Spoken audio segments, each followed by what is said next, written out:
Good morning everybody and welcome back to wonderful Salzburg and day 2 of our Salzkammergut adventure, the Lake District of Austria.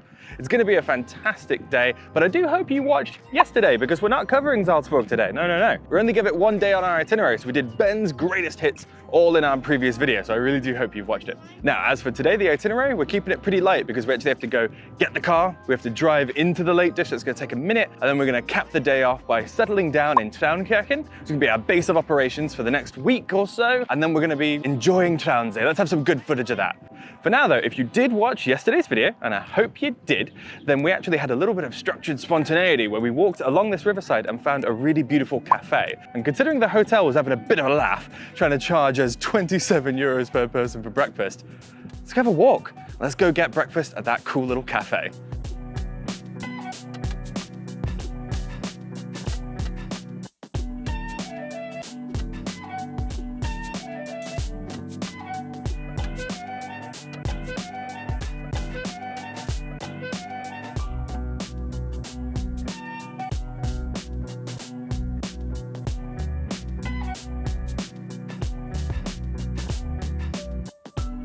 Fantastic little restaurant that was. Really glad we found it yesterday. I hope you are as well. Well worth it for that structured spontaneity. However, now it's about time we, well, start leaving Salzburg and go find our car because we need to get out into the Lake District. So I know what you're thinking. I'm watching you drink a beer in a beer garden. Well, my worst fears came to pass, and if this morning was a success of structured spontaneity, this afternoon is a mitigation of unstructured spontaneity. Chaos.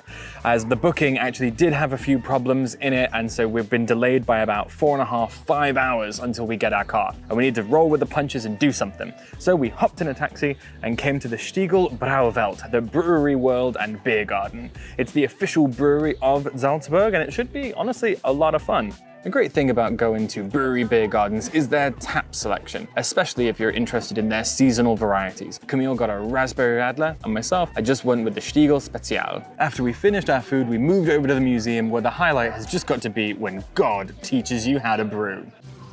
It is harvest time in the fields.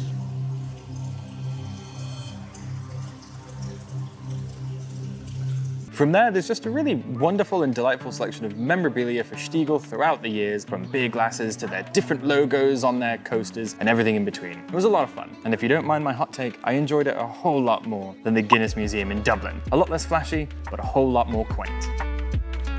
All right, so would I have wanted no chaos? Most definitely. But this was a wonderful little addition to the trip, and I'm glad that we managed to do it. If you have to get with the chaos, you may as well roll with it and do something that's pretty fun. And if you're in Salzburg and you have the time, yeah, I think I could recommend this. But now, gotta hop in another taxi, let's go get that rental car, and let's get out into the Salzkammergut, specifically Traunsee. Okay, I also wanted to just pop in and say that obviously it might be a little bit weird going to a brewery and then getting in a car, but that was, I mean, the drinking of the beer was hours ago, and I don't condone drinking and driving, obviously. So don't do that, but the brewery was pretty cool. Anyway, time to hit the road.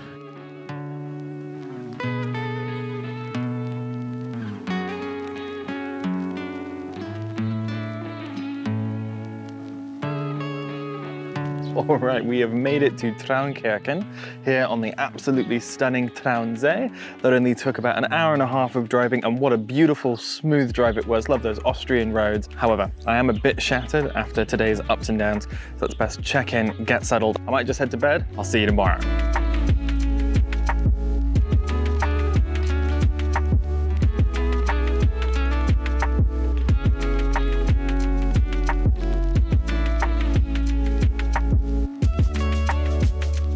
All right, now that I've had my fill at breakfast, it's finally time for Traunsee. The first stop is going to be the big town, the largest town on the lake, called Gmunden. There should be a lot of cool things there. There's a porcelain museum with a hall of sanitary objects. Fancy and weird way of saying toilet museum, but I'm kind of excited. There's a cool little castle on a boardwalk to go see. Now, one quick note is about how we're going to get to Gmunden. I was really hoping I was going to be able to take a water taxi or a water ferry all over the lake. However, as of right now, it's just not running quite frequently enough. The first boat isn't even until noon, and maybe a few sleepyheads out there, that's perfectly fine, but for me, that's way too late. So sadly, we're going to have to take a car to a few of the different spots. Anyway, no more dilly-dallying. Let's explore Gmunden.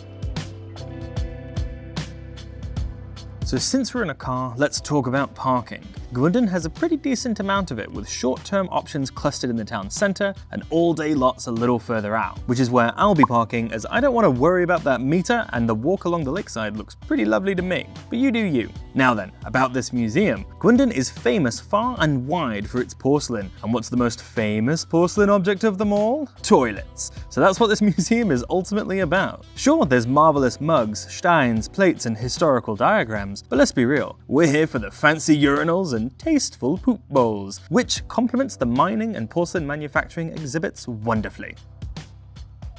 Alright, I'd say that museum was pretty good. Porcelain collection's not exactly my bag, neither is a museum of toilets, but I'll tell you what I do really like, and that's museums that are really kind of intrinsic to the location you're in. You know, when I go to big city museums, well actually, when I go to big cities, I kind of just skip the museums often. I mean, even though the Rosetta Stone is cool, it's not exactly London's Rosetta Stone, you know what I mean? So they don't feel linked to the place. In fact, my favorite museum in all of London is the City of London Museum. I love learning about where I am, and so that museum scratched that itch. However, you can see as well as I can that the weather is beautiful today, so let's not spend any more of it indoors. Instead, let's walk to Schloss Ort. It's about 2 kilometers away from downtown Gmunden, and the amazing thing about Gmunden that I've found so far that's really stood out to me is there's so much river walking. So let's go do that and see the castle.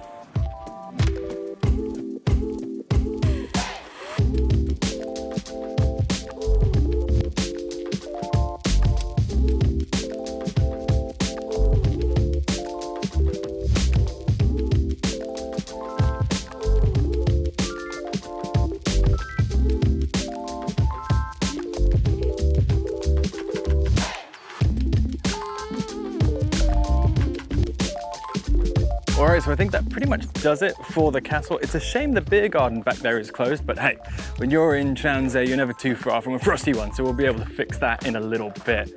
In terms of what there is to do at the castle, not a ton. I mean, there's a little bit of a museum, but we're museumed out, remember? And we're trying to stick outside, so I gave that a pass. And mostly, from what I can tell, it's just an incredibly bougie and fantastic event space for weddings and who else knows what. However, none of that really bothers me, because I told you I was looking for a good walk, and a good walk it did provide. The bridge is beautiful. There's a ton of serene little spaces around it. But now that we've been on our big walk, and thank you for that, Schloss Ort, I'm peckish.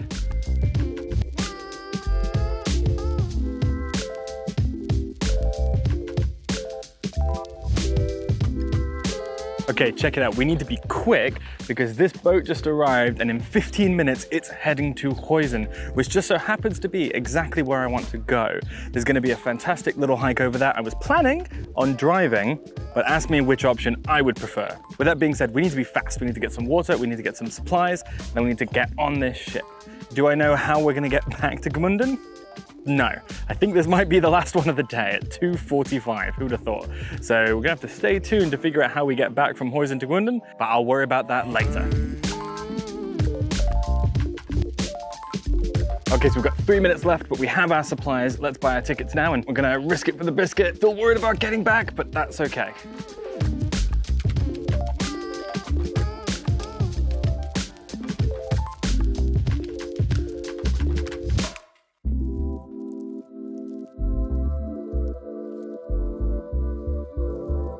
All right, that was a lovely little ride, that. Very enjoyable, very beautiful, and the captain and skipper were super, super helpful. Obviously, I'm having a little bit of trouble reading some of the charts. It's difficult knowing which is happening and when, but they were able to circle them all for me and said, in 2 hours, we're gonna be back and we can take you to Gmunden. So no longer will this be a risky business of a trip. So now all we have to do is go on a lovely scenic walk along the lake, under the mountains, and if we get done early, maybe I'll get another sneaky beer before we board the ship.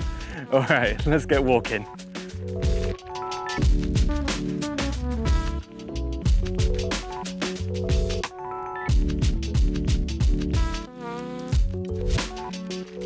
But now we have a choice to make. You see, we only have 2 hours if we're gonna make it back in time for the boat, and we've spent an hour getting here to the entrance of the Miesweg. As luck would have it, right when we got here and we were reading the sign saying, maybe don't do this without climbing gear, a really, really lovely Austrian family emerged from the tunnels, which is how you get back.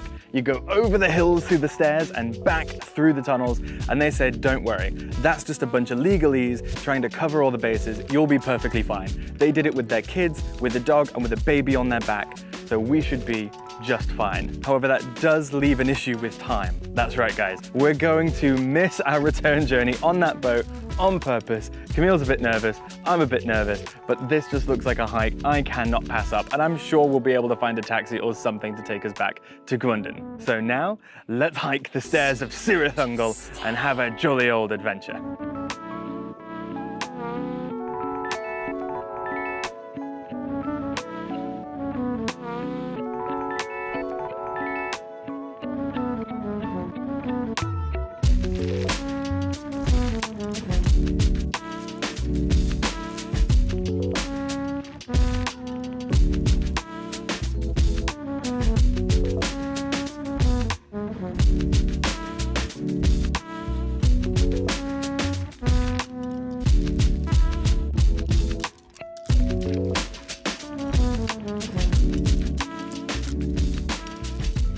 Alright, so now that we've descended back onto the road and this cool bridge, the Miesweg is over. I'd say that 25 minutes, as always in Austrian and German hiking times, is a little optimistic. I think it took us 35 or 40, but bear in mind I was also filming, so that adds a few minutes here and there. And quite frankly, I can't recommend it enough. It was an absolute joy. I mean, I love my all-day hikes like Schloss. I know you guys have watched that video, but these like under an hour, absolutely non-stop action and beauty hikes, can't recommend it enough. If you're coming to the Salzkammergut region, if you're coming to Traunsee, this is a must-do as far as I'm concerned. In fact, knowing what I know now, I'd probably have brought maybe a beer to enjoy with some of those views, or maybe a cheeky sandwich for the little beaches they have. For now though, I've completely ran out of water and supplies, so we need to make sure we get a drink and get hydrated. I need to figure out how we're getting back to Gmunden. There was a lovely little guest house down by the dock, so I think our mission now is to walk there, grab a cold one, and figure out if we can call a taxi to take us back.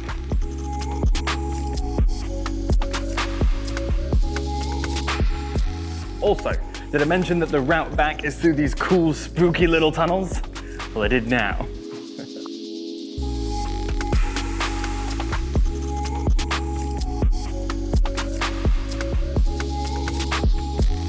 Now, since I'm emphatically recommending this hike, I probably should just mention it. I'm just going to throw it out there that if you're anywhere in, you know, Tyrol, Austria, Germany, any of those places, you're out in nature, it's really beautiful, the kind of place you might sunbathe. You just might see some naked people. Let's just say you never know what you'll see when you're walking through your woods about to film a video.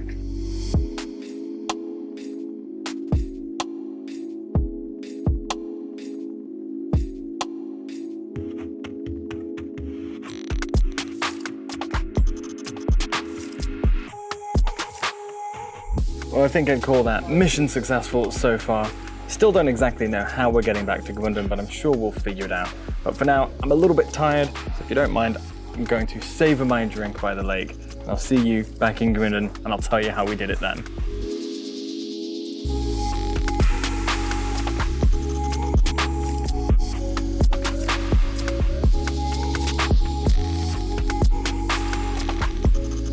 Alright, so we finished our meal here in Hoisn. It was absolutely lovely. How could it not be? Now, in terms of getting back to Gmunden, the easiest thing to do is just call a taxi. There are a bunch of local taxi companies happy to trundle you around all over this lake. So that's pretty easy and pretty convenient. I don't know, I'm not feeling really up to any more today. I am absolutely shattered. I'm gonna retire back to my room in Traunsee for a well-earned sleep. So I don't know about you guys, but I'd call our first little adventure into the Salzkammergut and part 2 of our series a proper success. I've had a lot of fun and I hope you have too. But it's not over yet. This lake still has far more to offer. So please like, subscribe and follow along with us for part 3 of the Salzkammergut series. Why? Well, here's a sneak peek of what else we have in store.